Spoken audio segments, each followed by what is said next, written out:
स्वागत है आप सभी का मेरे इस चैनल मल्टी ह्यूमन पे। सोनली होम्योपैथी के लिए मैंने ये बनाया है। तो आज की ये वीडियो मैं बना रहा हूँ, उसका टॉपिक है कि रेमेडी, होम्योपैथिक रेमेडी जो होती है उसके बाद क्या होता है, किस तरीके का रिएक्शन होता है होम्योपैथिक रेमेडी के बाद में, क्रोनिक केसेस में क्या होता है, एक्यूट केसेस में क्या होता है। तो सबसे पहले हम समझेंगे एक्यूट केसेस के बारे में। एक्यूट केसेस में फॉर इंस्टांस हम लेंगे, सपोज किसी को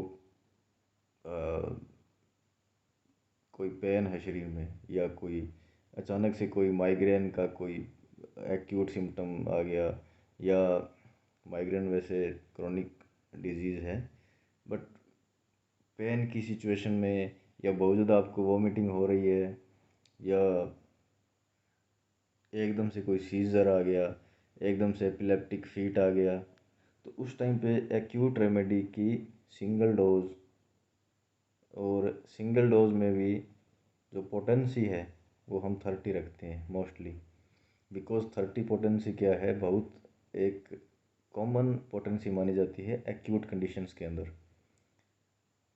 अगर रेमेडी करेक्ट है, अगर सिम्टम्स मैच कर रहे हैं, तो उसकी सिंगल डोज आपका एक्यूट कंडीशन को ठीक कर देगी। यू वॉन्ट बिलीव किस तरीके से ठीक करती है। और वही अगर एक्यूट कंडीशन अगर पैथोलॉजी में आ जाए, लाइक माइक्रोब्स हों शरीर में, या मलेरिया हो गया, डेंगू फीवर हो गया, उसमें क्या है, उसमें रिपीटिशन करना पड़ता है, बिकॉज माइक्रोब्स हैं या जो वायरसेस हैं, बैक्टीरियाज हैं, वो शरीर में काफ़ी तेज़ी से फैलते हैं। तो उनको रोकने के लिए multiple doses, multiple potencies use करनी पड़ती है, like 30, like 200, even 1 m in some cases. और अब बात करते हैं क्रोनिक केसेस में। क्रोनिक केसेस में क्या होता है, सिंगल रेमेडी, सिंगल डोज, और पोटेंसी रखते हैं 200 या 1 m, डिपेंड करता है केस पे, कई बार 10 m, डिपेंड करता है केस पे। सिंगल डोज दवाई देने के या रेमेडी देने के 3 दिन बाद, एग्जैक्टली 3 दिन के बाद, मुझे नहीं पता किसी और दूसरे डॉक्टर का वो क्या कहते हैं, बट जितना मैंने ऑब्ज़र्व किया है ऐसा ही होता है। क्रोनिक केसेस के अंदर तीसरे दिन ही रेमेडी काम करेगी, अगर उसमें एक्यूटनेस ना हो तो। क्रोनिसिटी चल रही है, क्रोनिक सिम्टम्स हैं, एक्यूटनेस है, तो रेमेडी जल्दी काम करेगी, वो हो सकता है उसी दिन उसी टाइम पे काम करने लग जाए। बट क्रोनिक केसेस में जब क्रोनिसिटी चल रही होती है, उस टाइम पे तीसरे दिन रेमेडी का इफ़ेक्ट आना शुरू होता है। अब वो रेमेडी का इफ़ेक्ट है, वो आपके डिजीज़ पे निर्भर करता है, आपकी हेल्थ पे निर्भर करता है, कि अगर आपकी हेल्थ बहुत ज़्यादा डिग्रेडेड नहीं है, या बहुत ज़्यादा डिजीज़ जो है वो डीपली सीटेड नहीं है आपके सिस्टम में, तो उस टाइम पे क्या होता है, उस टाइम पे आपको अग्रावेशन बहुत कम होती है, बहुत कम अग्रावेशन होती है तीसरे दिन। मैं तीसरे दिन की बात कर रहा हूँ दवाई लेने की, 200 या 1 m या 10 m, जो भी आपने पोटेंसी दी, अग्रावेशन कम होगी, अग्रावेशन थोड़े टाइम के लिए होगी, और डिजीज़ क्योर होना शुरू हो जाएगा।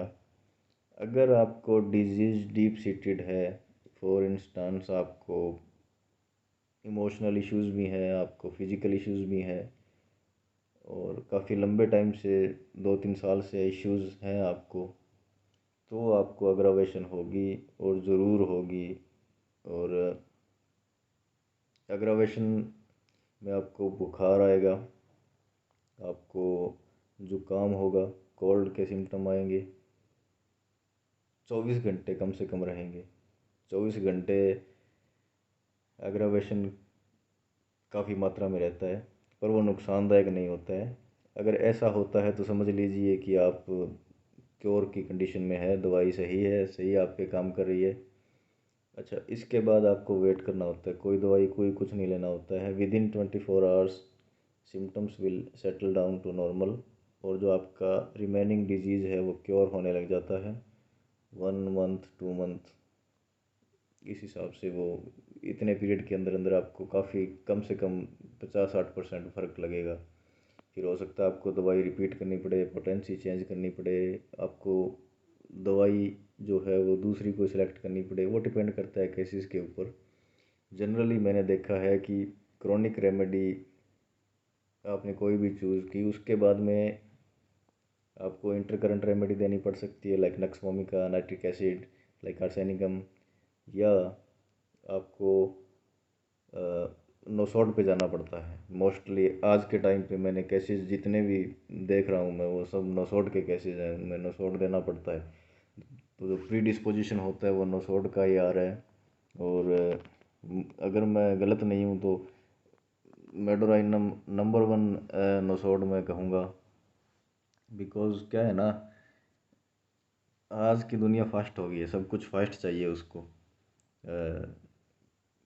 वर्क रिलेटेड एंग्जाइटीज़ है या जो टाइम रिलेटेड एंग्जाइटीज़ है, वो मेडोराइनम में काफ़ी फिट बैठती है। तो that is why Medorrhinum is too much prescribed now days.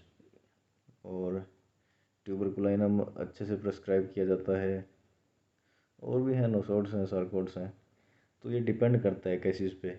और अग्रावेशन सिर्फ पहली बार होगा अगर आपका हेल्थ सिस्टम थोड़ा ठीक है। सेकंड टाइम आप जैसे ही क्रोनिक कंडीशन में सेकंड टाइम पे आप सेकंड डोज लोगे उसी रेमेडी की, हाई पोटेंसी की, उसी पोटेंसी की, या आप रेमेडी चेंज करके लोगे, उस टाइम पे अग्रावेशन नहीं होगा। उस टाइम पे हाथों हाथ रिलीफ होगा आपको। सपोज कीजिए आपने आर्सेनिकम 200 की सिंगल डोज ली, तीसरे दिन आपको अग्रावेशन हुआ, जो भी आपके सिम्टम्स हैं वो सिम्टम थोड़े बढ़ जाते हैं, बुखार भी आता है, थोड़ा बहुत कोल्ड का सिम्टम भी आता है। उसके बाद में 2 महीना पोटेंसी ने काम किया, जनरली 2 से ढाई महीने 200 काम करती है पोटेंसी केसेस में। और उसके बाद में उसका जो अफेक्ट है आर्सेनिकम का, वो वैनिश होने लग जाएगा। वैनिश होने के बाद में आपको हो सकता है उसकी थोड़ी हाई पोटेंसी देनी पड़े। सपोज आपने 1 ml दी, तो 1 ml अग्रावेशन नहीं करेगी दिस टाइम। इस टाइम पे 1 ml पोटेंसी है वो हाथों हाथ रिलीफ दे देगी। जैसे ही आप पेशेंट जैसे ही जीप पे दवाई रखेगा, उसी टाइम से वो कहेगा यार रिलीफ लगना शुरू हो गया। So that is the beauty of homeopathy. Aggravation is necessary. It will come. It is inevitable in homeopathy because of your system, because of your health. तो काफ़ी चीज़ें हैं होम्योपैथी में। और ये मान लेना कि एग्रावेशन होगी ही नहीं, या ये मान लेना कि हर बार होगी, ये कॉन्ट्राडिक्टरी चीज़ें हैं। ये आप डिसाइड नहीं कर पाते हो। थोड़ा एक्सपीरियंस के बाद आपको पता लग जाता है कि इस केस में ये एग्रावेशन होगी, इस केस में नहीं होगी, इस केस में इतनी रेमेडीज़ लगेंगी, इस केस में इवन आप प्रिडिक्ट कर सकते हो कि ये मैं फ़लाँ केस ठीक कर रहा हूँ तो इसमें 3-4 रेमेडीज़ चेंज करनी पड़ेगी और इस सीक्वेंस में करनी पड़ेगी। वो सीक्वेंस तक आपको पता लग जाता है। सो अगर आप वाइजली केसेस को देखते हैं, ऑब्जर्व करते हैं, एक फितूर होता है, एक पैशन होता है आपके अंदर कि हाँ भाई सीखना है इस चीज़ को, तो आप ज़रूर ऑब्जर्व करेंगे केसेस को, वो कैसे बोलता है। इवन द मेंटली और emotional picture of the patient will tell you that the remedy is acting. you will find that person more joyful, more enjoying his or her life। तो ये कई चीज़ें हैं। सबसे पहले हैनीमन सर ने भी ये लिखा है, सबसे पहले कोई भी रेमेडी है वो दिमाग को शांत करती है, इमोशनल और मेंटल जो सिम्टम है उनको ठीक करती है। उसके बाद में जो वाइटल ऑर्गन्स हैं, जो जैसे हार्ट हो गया, किडनीज हो गई, लंग्स हो गए, या ब्रेन हो गया, इन चीज़ों में पहले अफेक्ट करती है। अगर कोई दिक्कत वहाँ है तो वहाँ से चलकर जो लेस इम्पोर्टेंट ऑर्गन्स हैं, लाइक अवर एक्सट्रीमिटीज़, जैसे हाथ पाँव हो गए, जैसे हमारा इंटेस्टाइन हो गया, आंत हो गई, या जैसे कहें हमारा ब्लैडर हो गया, तो उन चीज़ों पे बाद में आना शुरू होती है होम्योपैथिक का जो असर है। और इस हिसाब से करते करते स्किन पे सबसे लास्ट में होम्योपैथी काम करती है। अच्छा, स्किन में भी एक बात नोट करने वाली है। सपोज़ आपको क्रोनिक कंडीशन है और पिछले 5-10 साल से आपको वो, जैसे आर्थराइटिस है, और पर अभी आपको 1 महीने पहले आपको स्किन कंडीशन हो गई कोई, तो इसका मतलब ये नहीं है कि स्किन कंडीशन बहुत बाद में ठीक होगी। अब जो स्किन कंडीशन हुई है, जो 1 महीने पहले ही शुरू हुई है, पहले वो ठीक होगी, उसके बाद में डिजीज़ ठीक होगा। सिम्टम्स वैनिश हो जाते हैं होम्योपैथिक रेमेडी के बाद में। हो सकता है रेमेडी एक्यूट कंडीशन ठीक कर दे, उसके बाद में आपको रिपीट करनी पड़े। कई चीज़ें हैं होम्योपैथी में, आप एक्सपीरियंस से सीखेंगे। मेरे को लगा ये बताना चाहिए। आई थिंक थोड़ा इससे मुझे भी रिलीफ फील हुआ कि मैं कुछ जानकारी दे पा रहा हूँ। मैं कितना सही हूँ वो मेरी प्रैक्टिस पे डिपेंड करता है, मेरी नॉलेज पे डिपेंड करता है। मेरे हिसाब से मैंने बहुत सही जानकारी दी है, और मैं ये कभी नहीं कहूँगा कि मेरी सलाह से आप होम्योपैथिक दवाई लें। आप इसके लिए प्रोफेशनल होम्योपैथ के पास जाइए आप। और homeopathy is the best. I mean, आज आप मुझे अब जिंदा भी देख रहे हैं तो होम्योपैथी की वजह से। तो मैं कैसे कहता हूँ यार, होम्योपैथी काम नहीं करती है। बहुत से लोग कहते हैं जो BHMS करने के लिए स्टूडेंट्स जाते हैं कि यार होम्योपैथी क्यों ले रहे हो भाई, होम्योपैथी क्या करेगी। अरे भाई, all the diseases known to humankind homeopathy cures them. जितने भी मानव शरीर में रोग उत्पन्न होते हैं, व्याधियाँ उत्पन्न होती हैं, होम्योपैथी उन सबको ठीक करती है।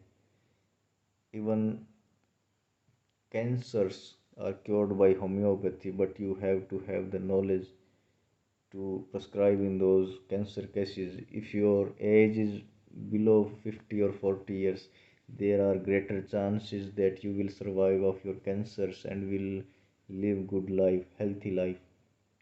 सो आज के लिए इतना ही। प्लीज़ वीडियो को शेयर कीजिएगा, चैनल को सब्सक्राइब कीजिएगा, वीडियो को लाइक कीजिएगा। उम्मीद करता हूँ जो जानकारी दी है आज के लिए वो सफिशिएंट होगी। Good bye.